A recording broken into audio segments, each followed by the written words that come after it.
तो दोस्तों आज इस वीडियो में हम बात करने वाले हैं इंडिया के 10 ऐसे मेगा प्रोजेक्ट के बारे में जो कि इंडिया के लिए बहुत ही ज्यादा इंपॉर्टेंट है। तो दोस्तों अपने 10वें प्रोजेक्ट का नाम है बिहार एयरपोर्ट। तो दोस्तों जैसा कि हम जानते हैं कि बिहार का जो डेवलपमेंट है वो हमें बाकी स्टेट के कंपैरिजन में कहीं ना कहीं काफी ज्यादा पीछे देखने को मिलता है। लेकिन दोस्तों अब ऐसा बताया जा रहा है कि बिहार के अंदर एयर ट्रैफिक को बूस्ट करने के लिए सेंट्रल गवर्नमेंट ने बिहार की गवर्नमेंट को 5 एयरपोर्ट का एक ऑर्डर दिया है।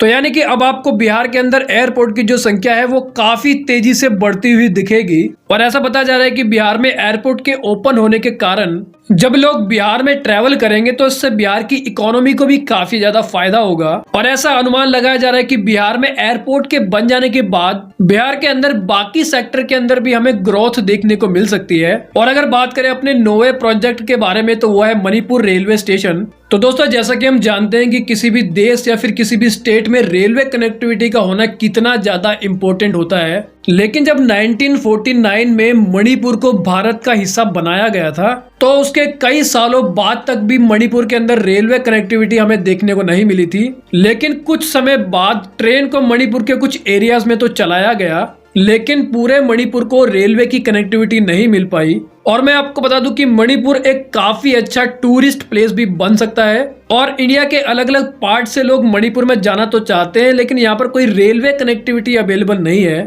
पर अब आपको ये जानकर काफी ज्यादा अच्छा लगेगा क्योंकि अब आपको चिलीबम से लेकर इम्फाल के बीच में 111 किलोमीटर लंबी रेलवे ट्रैक्स को बिछाया जा रहा है। और दोस्तों इस पूरी रेलवे लाइन को बिछाने में 13,900 करोड़ का खर्च आएगा। और इस पूरे 111 किलोमीटर लंबे रेलवे लाइन में आपको ब्रिज, ओवर ब्रिज, अंडरपास और टनल यानी कि सुरंग भी देखने को मिलेगी। इसके अलावा यहाँ पर आपको 8 नए रेलवे स्टेशन देखने को मिलेंगे। और दोस्तों अपने 8वें प्रोजेक्ट का नाम है एथेनॉल। अब दोस्तों जैसा कि हम जानते हैं कि पेट्रोल और डीजल के दाम दिन पे दिन कितनी तेजी से बढ़ते जा रहे हैं और जिसके कारण कहीं ना कहीं हमें महंगाई में भी काफी ज्यादा बढ़ोतरी देखने को मिलती है। लेकिन इंडियन गवर्नमेंट इस प्रॉब्लम से छुटकारा पाने के लिए नए नए एक्सपेरिमेंट कर रही है। और अब ऐसा बताया जा रहा है कि लगभग 30,000 करोड़ की लागत से बिहार के अंदर काफी बड़ी संख्या में एथेनॉल के प्लांट को सेटअप किया जा रहा है। तो बेसिकली ऐसा बताया जा रहा है कि आने वाले समय में एथेनॉल के इस्तेमाल से सभी प्रकार के व्हीकल्स को चलाया जाएगा। यानी कि एथेनॉल एक प्रकार से पेट्रोल और डीजल का ही काम करने वाला है। और दोस्तों सबसे अच्छी बात यह है कि एथेनॉल को बनाने के लिए खराब फसलों का इस्तेमाल किया जाता है। अब अगर बात करें 7वें प्रोजेक्ट के बारे में तो अपने 7वें प्रोजेक्ट का नाम है ड्रीम सिटी। अब मैं आपको बता दूं कि ड्रीम सिटी डायमंड के लिए काफी ज्यादा फेमस मानी जाती है। तो यानी कि ड्रीम सिटी आपको गुजरात में देखने को मिलेगी और इस ड्रीम सिटी को डायमंड ट्रेडिंग हब के नाम से भी जाना जाएगा। यानी कि ये एक ऐसी जगह होगी जहां पर डायमंड्स को खरीदा और बेचा जाएगा। और इस ड्रीम सिटी को गुजरात के सूरत में बनाया जा रहा है। और जैसे कि हम जानते हैं कि सूरत में काफी लंबे समय से डायमंड्स की ट्रेडिंग भी की जाती है। इसके अलावा ऐसा बताया जा रहा है कि ये इंडिया का दूसरा सबसे बड़ा डायमंड का मार्केट होगा। यहाँ पर आपको 10,000 से भी ज्यादा ऑफिस देखने को मिलेंगे जहाँ पर मेन रूप से पॉलिश किए गए डायमंड्स की ट्रेडिंग की जाएगी। इसके अलावा इन 10,000 ऑफिसेस के द्वारा काफी बड़ी संख्या में लोगों को रोजगार भी दिया जाएगा। और दोस्तों छठे प्रोजेक्ट का नाम है न्यू पंबन ब्रिज। दोस्तों पंबन ब्रिज को 2014 में बनाया गया था जो कि उस समय का इंडिया का सबसे लंबा रेल ब्रिज था। और इस ब्रिज को तमिलनाडु के द्वारा बनाया गया था।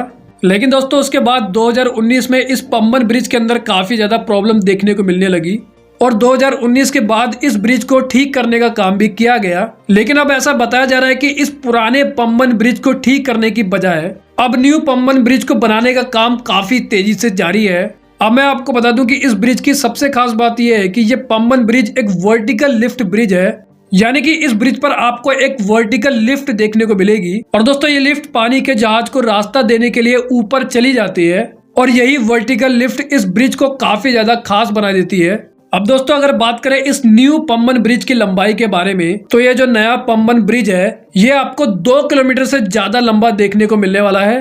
और इस नए पंबन ब्रिज को पुराने पंबन ब्रिज से 2 मीटर ऊंचाई पर करके बनाया जाएगा। और इस नए पंबन ब्रिज को पुराने पंबन ब्रिज से 2 मीटर ऊंचाई पर बनाया जाएगा। और इस पूरे ब्रिज को बनाने में लगभग 250 करोड़ से भी ज्यादा का खर्च आएगा। और दोस्तों अगर बात करें 5वें प्रोजेक्ट के बारे में दोस्तों इंडियन रेलवे के द्वारा मणिपुर में दुनिया का सबसे ऊंचा घाट ब्रिज बनाया जा रहा है। अगर बात करें इस ब्रिज की ऊंचाई के बारे में तो मणिपुर में बनाया जाने वाला ये सबसे ऊंचा घाट ब्रिज टोटल 141 मीटर ऊंचाई पर बनाया जा रहा है और ये ब्रिज मणिपुर की अल्जाइम नदी के ऊपर बनाया जा रहा है। और अगर बात करें इस ब्रिज की लंबाई के बारे में तो ये पुल लगभग 703 किलोमीटर लंबा होगा और ऐसा बताया जा रहा है कि दिसंबर 2023 तक इस पुल को बनाकर कंप्लीट कर दिया जाएगा और इस पुल के चालू होने के बाद मणिपुर में जो कनेक्टिविटी है वो काफी ज्यादा इंप्रूव हो जाएगी। अब दोस्तों अगर बात करें अपने चौथे प्रोजेक्ट के बारे में तो चौथे प्रोजेक्ट का नाम है सेलर टनल। अब दोस्तों जो ये सेलर टनल है वो न केवल इंडिया के लोगों के लिए इम्पोर्टेंट होने वाली है बल्कि इस सेलर टनल का इस्तेमाल इंडियन आर्मी के लिए भी बहुत ही ज्यादा इम्पोर्टेंट हो जाता है, क्योंकि सेलर टनल के बन जाने के बाद आपको आसाम के गुवाहाटी से लेकर अरुणाचल प्रदेश के तवांग तक ऑल वेदर कनेक्टिविटी मिल पाएगी। अब अगर बात करें इस टनल के बारे में तो मैं आपको बता दूं कि इस टनल की जो लंबाई है वो आपको 2.5 किलोमीटर से थोड़ी सी ज्यादा देखने को मिलेगी, क्योंकि एग्जैक्टली इस टनल की जो लंबाई है वो आपको टोटल 2584 मीटर देखने को मिलेगी, जो कि 2.5 किलोमीटर से थोड़ी सी ही ज्यादा हमें देखने को मिलती है। लेकिन दोस्तों यहाँ पर आपको 2.5 किलोमीटर लंबी केवल एक टनल देखने को नहीं मिलेगी, क्योंकि यहाँ पर आपको 2 अलग अलग टनल देखने को मिलने वाली है, जिसमें से टनल 1 की लंबाई आपको 993 मीटर देखने को मिलेगी और टनल 2 की लंबाई आपको 1591 मीटर देखने को मिलेगी। और कुछ इस प्रकार से अगर इन दोनों टनल की लंबाई को मिला दिया जाए तो ये दोनों टनल हमें टोटल 2584 मीटर लंबी देखने को मिलती है। इसके अलावा इस टनल में लोगों की सेफ्टी के ऊपर भी काफी ज्यादा फोकस किया गया है, क्योंकि इस टनल में आपको काफी अच्छी लाइटिंग्स और कैमरास देखने को मिल जाएंगे। और अगर बात करें इस टनल की सिक्योरिटी के बारे में तो मैं आपको बता दूं कि इस टनल के साथ साथ यानी कि पैरेलल में एक एस्केप ट्यूब को भी बनाया जा रहा है, जिसको इमरजेंसी एस्केप ट्यूब के नाम से भी जाना जाता है। अगर दोस्तों कोई भी इन टनल में किसी भी कारण से फंस जाता है तो वो इन इमरजेंसी एस्केप ट्यूब का इस्तेमाल करके इजिली बाहर आ सकता है। और तीसरे प्रोजेक्ट का नाम है लुधियाना इंटरनेशनल एयरपोर्ट। और दोस्तों अपने तीसरे प्रोजेक्ट का नाम है लुधियाना इंटरनेशनल एयरपोर्ट। अब दोस्तों जो ये लुधियाना इंटरनेशनल एयरपोर्ट है ये आपको पंजाब के लुधियाना के हलवारा शहर के पास में देखने को मिलेगा, जिसके ऊपर काफी तेजी से काम जारी है। और आपकी जानकारी के लिए मैं आपको बता दूं कि पंजाब में 2 इंटरनेशनल एयरपोर्ट आपको पहले से ही देखने को मिलते हैं, जिसमें से एक एयरपोर्ट आपको चंडीगढ़ में देखने को मिलता है और एक एयरपोर्ट आपको अमृतसर में देखने को मिलता है।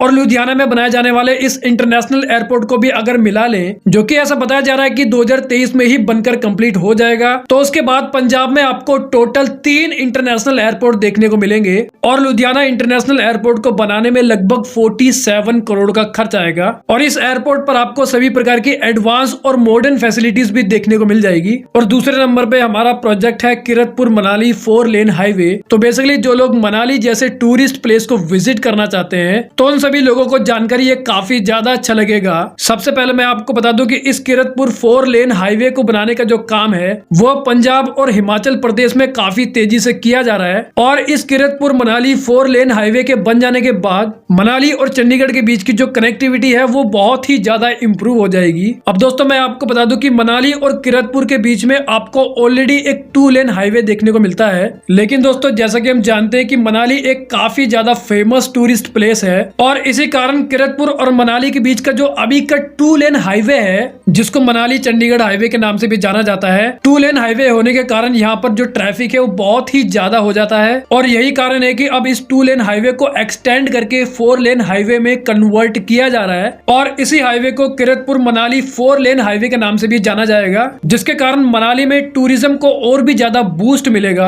और सबसे अच्छी बात यह है कि ये 4 लेन हाईवे काफी जल्दी बनकर रेडी भी होने वाला है। तो नंबर 1 प्रोजेक्ट का नाम है Telangana super thermal power plant. अब जैसा कि हम जानते हैं कि थर्मल पावर प्लांट के द्वारा बिजली बनाई जाती है, यानी कि इलेक्ट्रिसिटी जनरेट की जाती है। और दोस्तों थर्मल पावर प्लांट में बिजली बनाने के लिए काफी बड़ी मात्रा में कोयले का इस्तेमाल किया जाता है। अब अगर बात करें तेलंगाना में बनाए जा रहे इस सुपर थर्मल पावर प्लांट के बारे में, तो इस सुपर थर्मल पावर प्लांट को तेलंगाना के करीमनगर जिले के रामगुंडम गांव में बनाया जा रहा है। और ऐसा बताया जा रहा है कि काफी जल्दी इस थर्मल पावर प्लांट के फर्स्ट फेज को भी चालू कर दिया जाएगा, जिसकी कैपेसिटी 1600 मेगावाट की होगी। लेकिन जब ये पूरा सुपर थर्मल पावर प्लांट बनकर रेडी हो जाएगा तो इसकी पूरी पूरी कैपेसिटी 4000 मेगावाट तक होगी। और दोस्तों हाल ही में 3 अक्टूबर को मोदी जी के द्वारा तेलंगाना में एक 800 मेगावाट की यूनिट का उद्घाटन किया गया है और ऐसा बताया जा रहा है कि जो ये 4000 मेगावाट का सुपर थर्मल पावर प्लांट है उसकी 85% पावर का इस्तेमाल तेलंगाना में बिजली प्रोवाइड करने के लिए किया जाएगा, वो भी काफी सस्ते दामों पर। और इलेक्ट्रिसिटी प्रोवाइड हो जाने के बाद ऐसा बताया जा रहा है कि तेलंगाना की जो इकोनॉमिकल कंडीशन है वो काफी तेजी से बूस्ट हो जाएगी। तो दोस्तों ये थे इंडिया के टॉप 10 मेगा प्रोजेक्ट। तो वेल इस वीडियो में इतना ही। I hope you like the video. तो फिर मिलेंगे अगली वीडियो में, जब तक के लिए जय हिंद।